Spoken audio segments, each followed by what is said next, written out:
कराम और जो इमाम हैं वो ऐलान करें पूरे हिंदुस्तान में कि हम ईद की नमाज पढ़ेंगे और काले पैच बांधेंगे।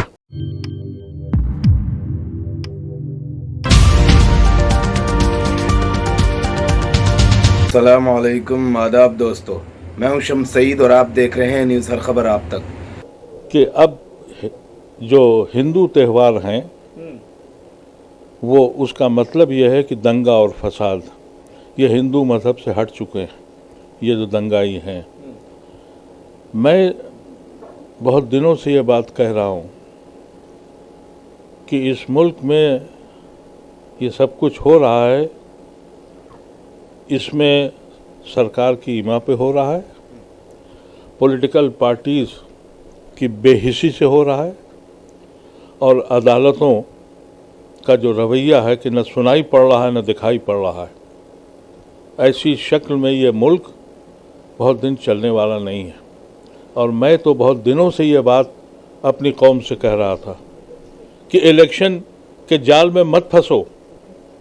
आपने देखा कि यूपी का इलेक्शन हुआ, 86% मुसलमानों ने अखिलेश यादव को वोट दिया और उसी सूबे में सीतापुर में एक गुंडा गेरुए कपड़े पहन के कह रहा है कि औरतों का बलात्कार करूंगा।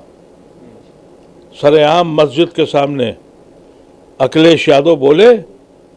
मैं पूछना चाहता हूं अपनी मुसलमान कौम के लीडरों से, बेशर्म हो तुम? तुम्हारा लीडर बोल नहीं रहा है आज तक, और कोई ऐसा एमएलए जिसके ऊपर आपने बगले बजाई कि हमने 26 एमएलए जीत लिए और 30 एमएलए जीत लिए। बेशर्म कौम है ये मुसलमानों की। अखिलेश यादव का एक जुमला नहीं आया। मैं कहता रहा उस वक्त भी लोगों से कि अखिलेश तुम्हें धुटकार रहा है, ये पॉलिटिकल पार्टीज तुम्हें इस्तेमाल कर रही है। सिर्फ और सिर्फ इलेक्शन ही जिंदगी समझ लिया इन्होंने।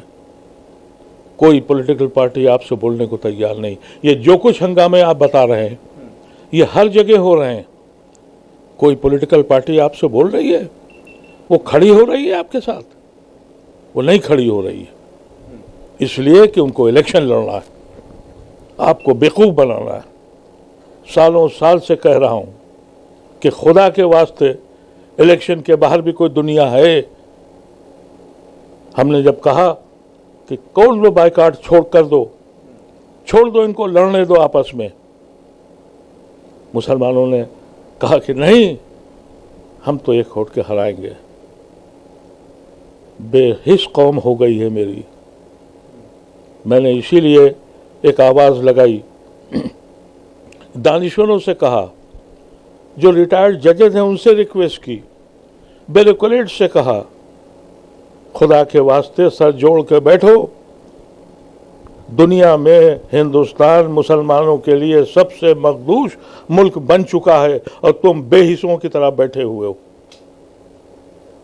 मैं कोशिश कर रहा हूं कि 30 या 31 मई को मैं 200-500 दानिश्वरों को पूरे हिंदुस्तान के बुला रहा हूं और उनसे कहना चाहता हूं कि अगर अब भी तुम में जुर्रत नहीं है और बोलने हक कहने की हिम्मत नहीं है तो तुमको गुलाम बन के रहना है।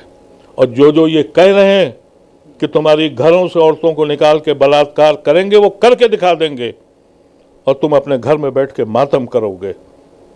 तुम्हें सिर्फ मातम करना आता है। मैं इसलिए आज बहुत दुखी इंसान हूं कि मेरी कौम की बेहिसी आज भी पॉलिटिकल पार्टीज के पीछे घूम रहा है। कोई पॉलिटिकल पार्टी खड़ी हुई आपके लिए? आपकी मस्जिदों के मीनारों पर चढ़ के उन्होंने झंडे गाड़े, आपकी तराबी के ऊपर उन्होंने उठा के अपने क्या कहते हैं 40वां, क्या कहते हैं भगवान, हनुमान 40वां पढ़ा, हनुमान 40। किसी पॉलिटिकल पार्टी ने कहा? इसलिए मैं आपके चैनल के ज़रिए मुसलमानों से कहता हूं, कुछ तो ज़िंदगी जीने के लिए कुछ तो हिम्मत दिखाओ।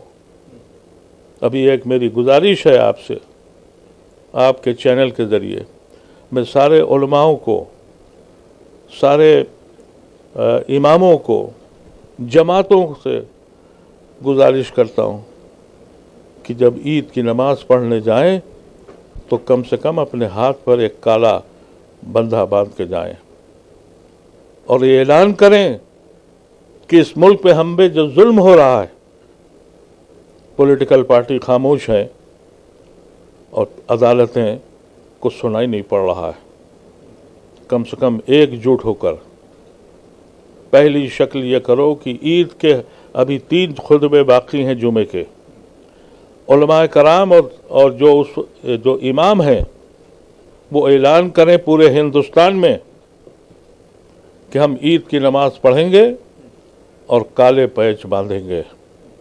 और अगर तुम ये भी नहीं कर सकते तो फिर हम पे लानत है।